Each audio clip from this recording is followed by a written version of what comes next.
बच्चों, इस वीडियो में हम लोग लगाएंगे क्वेश्चन नंबर 13 जो कि 1.1 एक्सरसाइज का होगा एनसीईआरटी की बुक से। अब देखिए क्वेश्चन को पढ़ते हैं। So that the relation R, relation को रिप्रेजेंट किया जा रहा है आर से, defined in the set A of all polygons, जिस सेट से ये रिलेशन बनाया गया है उस सेट में बहुत सारे पॉलीगॉन हैं, पॉलीगॉन्स। तो पॉलीगॉन क्या होते हैं? पॉलीगॉन वो होते हैं जो लाइन सेगमेंट को ज्वाइन कर करके बनते हैं। ट्रायंगल भी एक पॉलीगॉन है, क्वाड्रिलेटरल भी एक पॉलीगॉन है, पेंटागॉन भी एक पॉलीगॉन है। कितने भी नंबर ऑफ साइड इसमें रह सकते हैं, लेकिन लाइन सेगमेंट से ये बने होने चाहिए। ऐसा ना हो कि आप ये तीन लाइनें ऐसे बना दें और एक ऐसे कर्व बना दें, इसको पॉलीगॉन नहीं कहेंगे। तो एक ऐसा क्लोज्ड फिगर होता है पॉलीगॉन जो लाइन सेगमेंट से बनता है। उस रिलेशन को जरा जाना जाए, वो क्या है? P1 P2। P1 का मतलब हो गया एक पॉलीगॉन, P2 का मतलब हो गया दूसरा पॉलीगॉन। तो P1 and P2 have same number of side. यहां पर रिलेशन क्या है? Number of side in P1 equal to है number of side in P2। मतलब ऐसे ऐसे पॉलीगॉन लिए गए हैं जिनका नंबर ऑफ साइड सेम है। यानी अगर आप पेंटागॉन ले रहे हैं तो दूसरा वाला भी पेंटागॉन है। 5 साइड है तो दूसरे वाले में भी 5 है, 10 साइड है तो दूसरे वाले में भी 10 है। Is an equivalence relation.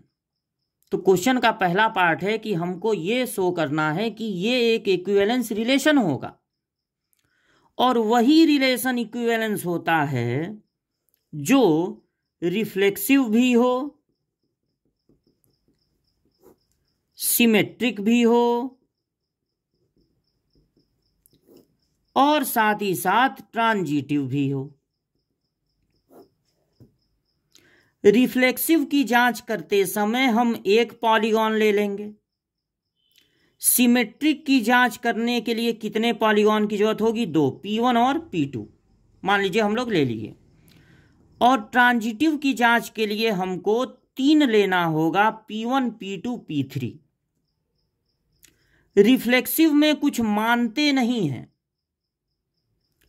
बस ऑर्डर्ड पेयर में दोनों जगह, मतलब रिलेशन में दोनों जगह P1 ही रख के, यानी कि P1 P2 रिफ्लेक्सिव को चेक करना है तो दोनों जगह एक ही पॉलीगॉन रख के देखेंगे सही आ रहा है कि नहीं। जो पॉलीगॉन ये है वही पॉलीगॉन ये भी है, देखेंगे सही है कि नहीं। कुछ मानना नहीं होता है रिफ्लेक्सिव में। दोनों जगह ऑर्डर्ड पेयर के दोनों जगह एक ही पॉलीगॉन रख के देखेंगे सही आ रहा है कि नहीं। तो अब यहां पर ये रिलेशन फिट करिए। तो number of side of P1 equal to है number of side of P1। बताइए बात सही होगा कि नहीं। मान लीजिए आप एक पॉलीगॉन लेते हैं और काउंट करते हैं कि उसमें कितने साइड हैं। तो एक बार काउंट करेंगे कुछ और आएगा, दूसरी बार काउंट करेंगे कुछ और आएगा, नहीं ना। अगर पॉलीगॉन वही है, उसी के आप साइड को 2-2 बार काउंट कर रहे हैं तो दोनों बार सेम ही ना आएगा। यानी कि नंबर ऑफ साइड उनके इक्वल हैं, ये बात बिल्कुल ट्रू है। It is true, therefore this relation is reflexive.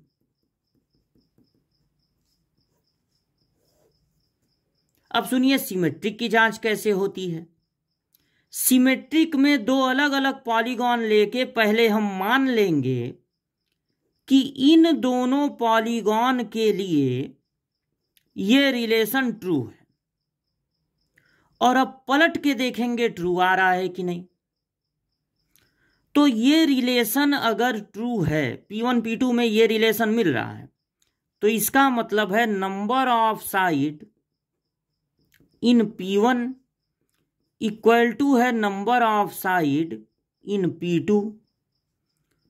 अब पलट के देखिए, अगर number of side in P1 equal to है number of side in P2, तो इंप्लाइज दैट ये बता रहा है कि number of side in P2 भी तो इक्वल होगा number of side in P1। इसका मतलब है पलटने पे जो होगा वो भी इस रिलेशन में मिलेगा। अगर बात ये हो रही है कि नंबर ऑफ साइड सेम होना चाहिए, तो P1 की जगह P2 कर देने पर, P2 की जगह P1 कर देने पर भी अगर पहले इनका नंबर ऑफ साइड सेम था तो पलटने पर भी नंबर ऑफ साइड सेम होगा। अगर P1 P2 इस रिलेशन में मिल रहा है तो P2 P1 भी इस रिलेशन में मिलेगा।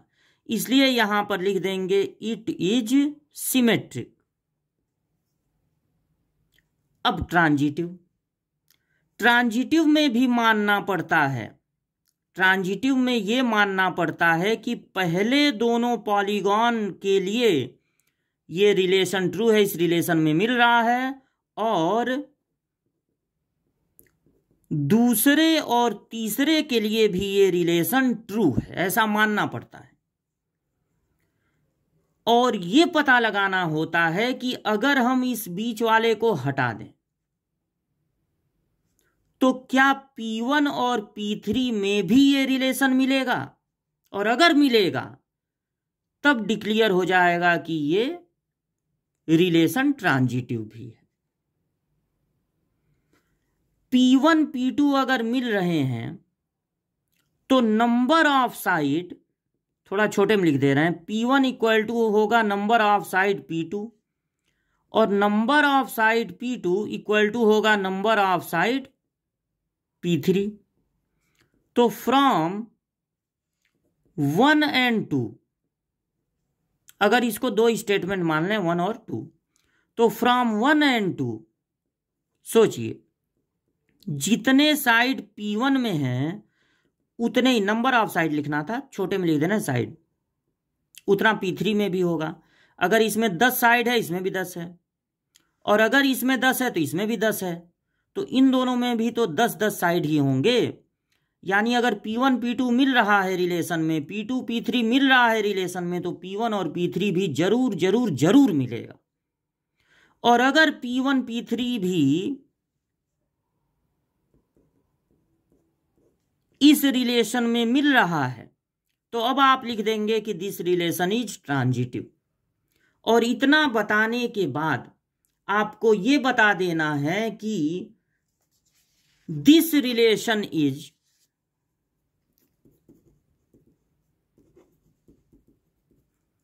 Reflexive, symmetric, as well as transitive. Therefore, it is an equivalence relation. तो चलिए इतना काम करने से, इसको आप नोट कर लीजिएगा, इतना काम करने से ये प्रूव हो गया कि ये जो रिलेशन है वो इक्विवेलेंस रिलेशन है। अब क्वेश्चन को आगे पढ़ते हैं। What is the set of all element in A? What is the set of all elements in A related to right angle triangle T with side 3, 4, 5?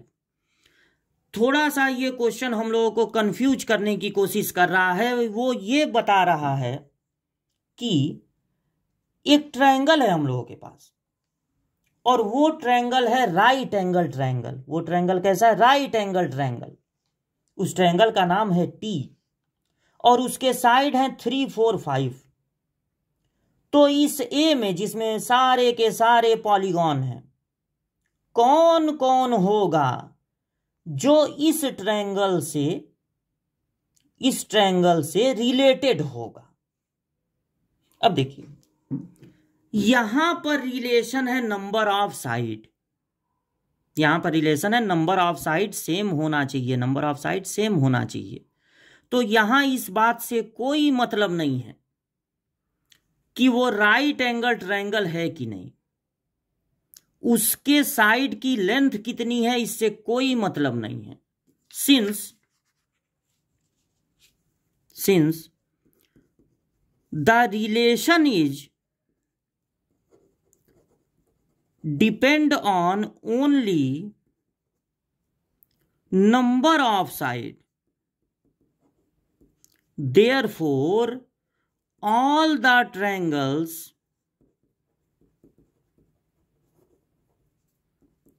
in set A are related to the right angle triangle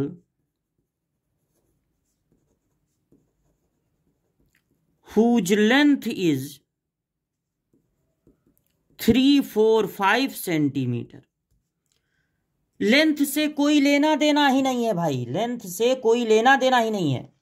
आप जिस triangle की बात कर रहे हैं, चलिए मान लिया हमने कि वो राइट एंगल ट्रायंगल है, उसके साइड 345 है, लेकिन वो ट्रायंगल इस सेट ए में पाए जाने वाले हर ट्रायंगल से, चाहे वो राइट एंगल हो चाहे ना हो, चाहे वो इक्विलेटरल ट्रायंगल हो चाहे आइसोसेलेस ट्रायंगल हो, कोई भी ट्रायंगल हो, उससे रिलेटेड होगा।